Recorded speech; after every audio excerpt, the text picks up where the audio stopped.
boxes, big box. That's the box we were waiting for right there. Not only is there a box, there are dogs. Hello, babies. This end up. That was wrong. Good job, UPS. Hey everyone, so I wanted to take you through my journey of setting up this new espresso machine, which is going to be really exciting. This huge hulking box is an absolutely fantastic new Profitec Pro 700, which, there we go. Look at that baby. 63 pounds, and the lovely UPS people left it sideways. And it comes packed from Whole Latte Love with a ton of foam. It's really, really secure, so I'm sure it will be perfect. Just gonna snip this tape open. We have foam, tubing to hook up to the water supply. So I am going to plumb this in. It does come with the reservoir, but I decided I would rather have it a little more permanently set up. Nice little user manual. One double spout, and these are super hefty, really heavy, gorgeous. Here's the single spout portafilter. Oh, my dog just threw up on the floor. Rex, that is super gross. Nothing a couple paper towels and some enzyme cleaner won't get cleaned up. A super crappy dappy plastic tamper that you'll want to replace immediately. My current tamper fits perfectly in this size. It's a 58 millimeter portafilter blind for back flushing it later and keeping it nice and clean. Couple feet. Tray that goes around the top to hold cups. Nice little cleaning brush of some sort. Allen wrench. You can never have too many Allen wrenches. Okay. This is a heavy machine, so you may want some assistance picking it up if you're not super strong like I am. Okay, so it comes in this nice bag, Profitec since 1985, and the whole thing just slides right off the top. Holy cow, what a beautiful, beautiful machine. I'm really excited. Of course, I'm getting fingerprints all over it already. They don't have explicit directions for actually setting this up, so we'll have to kind of go based on what we know it's supposed to look like, taking our time and going nice and slow. So here's the water tank in the top with some nice foam in it. Again, we're not going to be using that because I'm going to plumb it in to the sink. So I have a well, and even if you don't have a well, when you're investing this much in a machine, it's definitely recommended to do some good water filtration. So I went ahead with what Whole Latte Love recommends, VWT Best Max. I'm going to be hooking this up underneath the sink, the pressure reducer, pressure gauge. So this is what actually connects to the filter. I went to Home Depot and just grabbed another little, you know, what do you call it, valve adapter, so that this will go right in the cool water line. Naked portafilter. Better for figuring out what's wrong with your shots.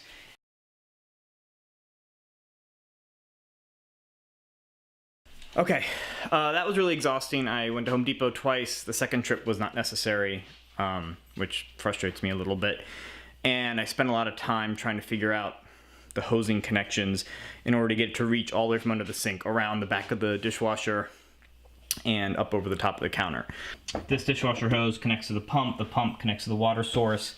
I'm gonna put a bowl underneath. There you go. Oh, sweet. Perfect. Okay, I just need to turn the water off now. I got this thing flying everywhere. Oh my god, what have I done? And we will turn the water off. Okay. Thumbs up. Water looking really good. Fridge back into place. Okay, so one of the things that Whole Latte Love asked Profitec to do for these machines is to bolt down the rotary pump inside for shipping so that it doesn't move around, but we have to take those bolts off or else it'll be very bad when it actually tries to start pumping water. Very gently, very dense machine. It's amazing how tough this thing feels. And you can see here, it actually says, please remove these bolts. We're just gonna unscrew these.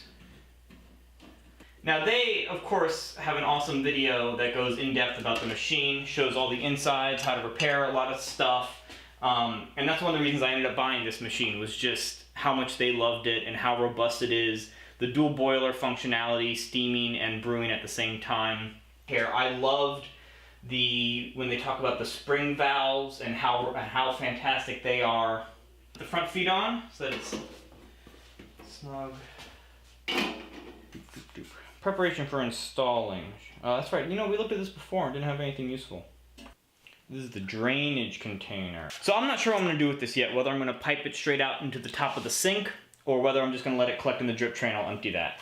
Let's go ahead, we're gonna put it over on the counter. Of course, before we slide it back, we need to make sure we get the water hooked up. Screw the end of that right onto that spigot. You have to be very careful making sure the machine is set to the plumbing line and not to the water reservoir. There is a little plastic valve that you actually want pointed back of the machine.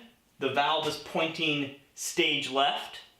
So on the front of the machine there are two switches. Water line, reservoir. So water line, steam on. Go ahead and get the drip tray installed. Get rid of this plastic peeling. So, I'll give you a little more history. So about a year ago, I started getting really interested in espresso. Found a used Gaja Classic on Craigslist, and the guy was selling that in his Rocky Rancilio, I don't know, grinder for 400 bucks, and that was the starting point. It really is a fantastic starting machine, but it really lacks in steaming power, and you're really held back by the single boiler in that particular machine. So brews awesome espresso, very frustrating to make good milk drinks. You can do it, it's just frustrating because the amount of time it takes to really get the milk frothing well and get the microfoam, the milk gets too hot. There we go. Nope, one little bit more. This piece slides in there. Instructions for getting it started. Machine is plugged in. Put the brew lever in the upper position. Turning it on. It is now filling the boiler simultaneously. Super exciting. The PID has that dot that switches back and forth. So the first dot is the brewing boiler, and the second dot is the steaming boiler. I don't see the pressure gauges doing it. Oh shit, the water's not turned on. There we go. Now it sounds like it's filling. I'm gonna check the pressure on this. Oh, no, this thing's squirting water out. That's not good. Okay, so the water was spraying everywhere under the sink, and I tightened everything up, put a rubber gasket in there. Hopefully that will fix that up. Nothing appears to be leaking. Awesome. You know, I'll probably want to check in tomorrow morning or something. Well, we're gonna let it sit for a little bit because it takes some time to heat up, and then we'll be back. Everything started filling up, the pressure started going up, the temperature is good. Look at the steamer. Oh, it's just so sexy. My grinder is a pretty good entry level, the 270 WI. I decided to upgrade the machine because I think this grinder will hold its own for now, and then, you know, the next step in the future will be to upgrade that. I have this programmed for 18 grams in. I kind of do 1836 or so. Let me top off the bean hopper because it's a little bit low. These beans roasted locally in Baltimore from the Black Acres Roastery is fantastic. Travis is super awesome. He makes really good everything, to be honest with you. Really go grab some coffee from him. Hit the play. Now in the future, I'm sure as I get the timing and everything better, I will steam the milk while I'm pulling the shot. Settle that down. I like to use my little distribution tool here. Firm tamp. Nice little puck. You can pop out the extra if you want. We're going to insert this. Also, the other great things about this is that there is a built-in timer. So with the built-in timer, I only have to worry about weighing it. I don't have to worry about also keeping a stopwatch going. Little $10 scale off Amazon.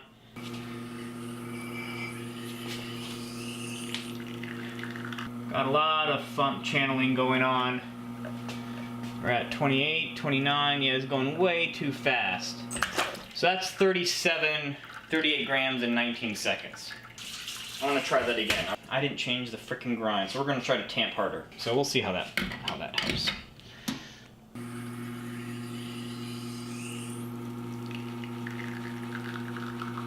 Wow, it's still Looks a little bit better. It definitely came together better there.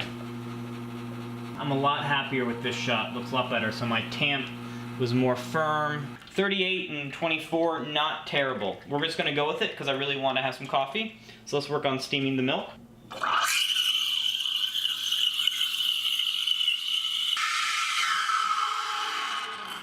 Need a little bit of work on that one.